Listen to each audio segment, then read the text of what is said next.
इश्क आदत है या मजबूरी है? इश्क आदत आहे। हाँ, आदत आहे। के माण्हू मजबूरी में भी कंदा हूंदा। मजबूरी कहिड़ी आहे? अलाए मजबूरी आहे इंसान खे खाइण जीअण जे लाइ खपे पाणी। घणा मुंहिंजो हिकिड़ो बि न आहे। मूं अॼु ताईं आई न ठाही आहे पंहिंजी। त पोइ हे जेके हलनि था सभु फेक आहिनि। सभु फेक आहिनि। शादियूं घणियूं थियनि था?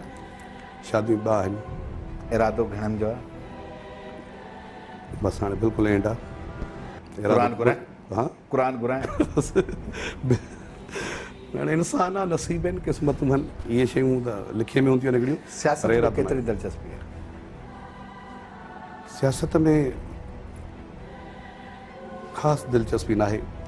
हा, कहिड़ी सियासी पार्टी सां थोरो घणो रुझान आहे त इहे सुठा आहिनि कुझु ॿियनि जी बनिस्बत?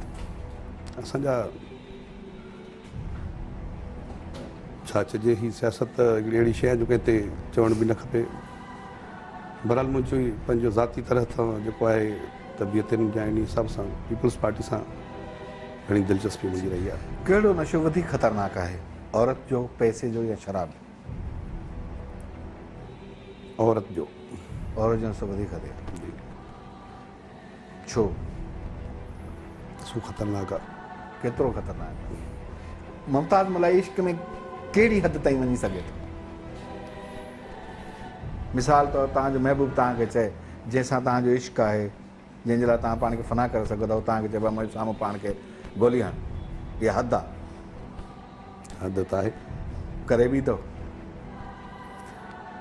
जॾहिं उन जुनून ते माण्हू हूंदो त करे बि सघे थो। हाल फ़िलहाल त मुंहिंजी पोज़ीशन न आहे। उन पोज़ीशन मां गुज़रिया आहियूं त बिल्कुलु। मुंहिंजे उन महिल एतिरी कमान हूंदी आहे माशूक जी, महबूब जी। हा हा उन बिल्कुलु महिल हर हुनजो जेको सुवालु आहे ओबे में ईंदो आहे। यस, बिल्कुलु करे सघूं पियो। उहो तव्हां करे सघो? करे सघूं, उन दौर में करे सघां पियो। करे सघो? कोई बि ग़लति फ़ैसिलो करे सघां पियो। उन नशे मां निकिरण में घणो अरसो लॻो? काफ़ी तकलीफ़ूं आयूं।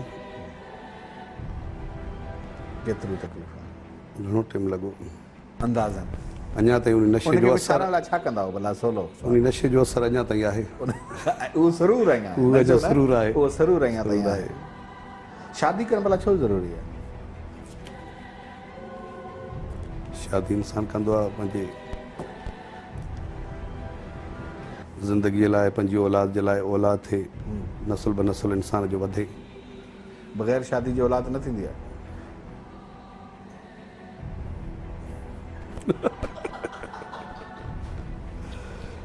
कमाल आहे। हाँ, अल्लाह खे ख़बर कहिड़ी असां। न, ईअं कीअं थो थी सघे? तव्हांखे इहा ख़बर न हुजे? माशाल्लाह शादीशुदा भई शादियुनि जो एक्सपीरियंस आहे, तव्हां कीअं था चओ? बग़ैर शादी जे भला औलाद थी सघे थो या न? हा ऐं न? कीअं थी वियो साईं? बग़ैर शादी जे ॿार नथो थी सघे? पोइ उहो जाइज़ नाजाइज़ हूंदो न? नाजाइज़। हा, इहो सुवालु आहे ई कोन मुंहिंजो जाइज़ या नाजाइज़ जो। मुंहिंजो सुवालु इहो आहे त बग़ैर शादी जे ॿार थी सघे थो या न? थी सघे थो, पर उहो त नाजाइज़ ई औलाद हूंदी, उहा औलाद त न थी न। मां औलाद त थी सघे थो। लफ़्ज़ औलाद इस्तेमालु कयां ई कोन थो। ॿार थी सघे थो, बिल्कुलु थी सघे थो। इहो ई सुवालु आहे, बाबा बिल्कुलु थी सघे थो। बग़ैर शादी जेके लवाज़िमात आहिनि तव्हांजा ॿार वग़ैरह? अलाह माफ़ी ॾे बाबा, न बिल्कुलु न? न न बिल्कुलु ॾिसजांइ बिल्कुलु हल्फिया। हल्फिया ॾिसजांइ वरी सोच साईं, बिल्कुलु हल्फिया। हा वहीद छा थो चईं? दुनिया जी सभ खां वधीक ख़तरनाक शइ मुमताज़ मलाई जी नज़र में कहिड़ी आहे? प्यार, ग़रीबी, कूड़ो, माना तन्हाई, धोखो? सभ खां ख़तरनाक वरी ॿुधायो। प्यार या गुरबत? सम्झो ॿ था चओ। सभिनि मां ख़तरनाक शइ कहिड़ी आहे? गुरबत ख़तरनाक आहे। गुरबत ख़तरनाक। अच्छा, थोरो असां वरी हुन ते वापसि था अचूं। संगीत जी दुनिया में मोटूं था, जिथां मुमताज़ मलाई बणिजी वियो। ठीकु आहे, इहा का चंद सेकंडनि जी या चंद घड़ियुनि जी कहाणी न आहे, इहा कहाणी अरसनि जी आहे। जी।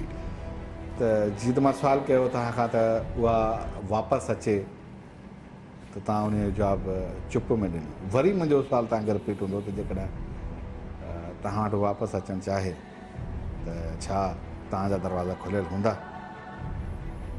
ॾिसो महिमान लाइ दरवाज़ा हमेशह खुलियल हूंदा दिलि जा आहिनि। दरवाज़ा, इज़ ए महिमान, दिलि जा दरवाज़ा। दिलि जा दरवाज़ा मुश्किल खुलनि, उन जूं तालनि जूं चाबियूं दरिया में वयूं हलियूं, वजह कहिड़ी आहे? बसि के वजूं हुयूं। अच्छा, तव्हांखे नथो लॻे त इन सॼे सिस्टम में माण्हू इस्तेमालु करे विया तव्हां में बि ब्रेक